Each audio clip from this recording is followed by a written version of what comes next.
என்ன அப்படின்னா, 1000 நிலவே வா அந்த பாட்டு தான் ஃபர்ஸ்ட் பாடி இருந்தாரு. அந்த பாட்டுல இருந்து ஆரம்பிச்சு இப்போ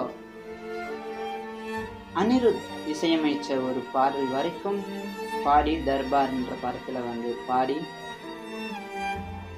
ஹிட் கொடுத்துருக்காரு. ஸோ இதுல இருந்தே உங்களுக்கு என்ன தெரியுது, அவருடைய வெற்றி அண்ட் அவருடைய கடின உழைப்பு இதுதான் காரணம் அப்பத்துல இருந்து இப்போ வரைக்கும். பட் நிறைய பேர் வராங்க, வந்து ஒரு ஜஸ்ட் ஒரு 4 to 5 சாங்ஸ் பாடிட்டு போயிட்டே இருக்காங்க, அவங்க மார்க்கெட்டிங் போயிடுது. But still he is sang more than 40,000 songs. 40,000 பாடலுக்கு மேலே பாடியிருக்காரு. ஆனால் கோடிக்கணக்கான ரசிகர்களை குவித்திருக்கிறார். இது ரொம்ப பெருமையான ஒரு மூமெண்ட். பட் இந்த மனுஷன் இன்னைக்கு வந்து நம்ம கூட உடல் அளவில் இல்லைன்றது தான் ரொம்ப வருத்தமான ஒரு விஷயம். இவரோட உடலை இப்போதான் நான் பார்த்துட்டு வரேன் முந்தம்பாக்கத்தில்.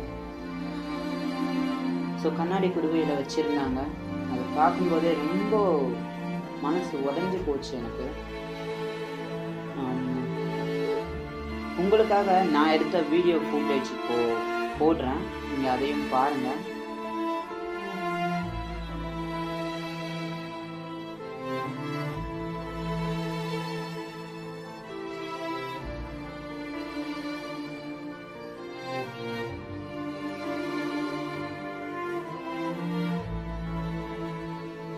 ஆக்சுவலாக இப்போ தான் வந்து 10 மினிட்ஸ் நுங்கம்பாக்கத்துக்கு வந்து அவருடைய உடல் இறக்கப்பட்டு 10 நிமிஷத்தில் நான் ஓடி போய் பார்த்தேன். ஸோ அப்போவே பார்த்தீங்கன்னா 500 ஆயிரக்கணக்கான ரசிகர்கள் கூட்டம் வந்து அங்கே வந்திருந்தது. மேபி இன்னைக்கு ஃப்ரைடேன்றதுனால கூட்டம் கம்மியாக இருக்குது. நாளைக்கு காலையில் வரைக்கும் பார்வைக்கு வச்சுருக்காங்க. ஸோ நாளைக்கு கூட்டம் எப்படி இருக்கும்னு நினச்சி கூட பார்க்க முடியல. போய் பார்க்கணுன்னு நினைக்கிறவங்க தாராளமாக போய் பார்க்கலாம். ஸோ அளவு பண்ணுறாங்க. அண்டு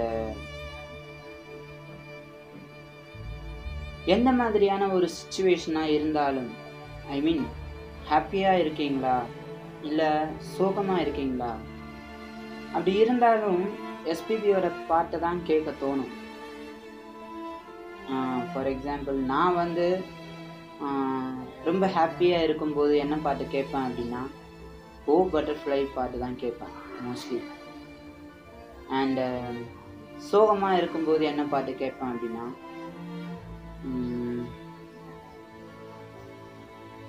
மின்னலே நீ வந்ததே நடி அந்த பாட்டு தான் கேட்பேன். அண்டு காதல் ரோஜா அந்த பாட்டு கேட்பேன். ஸோ இந்த மாதிரி தான் ஒரு சிச்சுவேஷனுக்கு ஏற்ற மாதிரி பாடல்கள் அமைச்சு கொடுக்கறதுல அவர் ரொம்ப இசையோட ஒரு பின்னி பிணைஞ்ச ஒரு மனுஷன் தான் சொல்லணும்.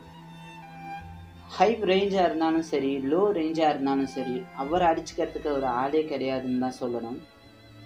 இவருடைய ஆத்மா சாந்தி அடையிறதுக்காக எல்லாரும் ஒரு நிமிஷம் என்னுடைய வீடியோ பார்க்குற யாராக இருந்தாலும், எத்தனை பேராக இருந்தாலும் சரி, என்னுடைய வீடியோ பார்க்குற அனைத்து நண்பர்களும் கொஞ்சம் இவருக்காக ப்ரே பண்ணிக்கோங்க. ஓகே.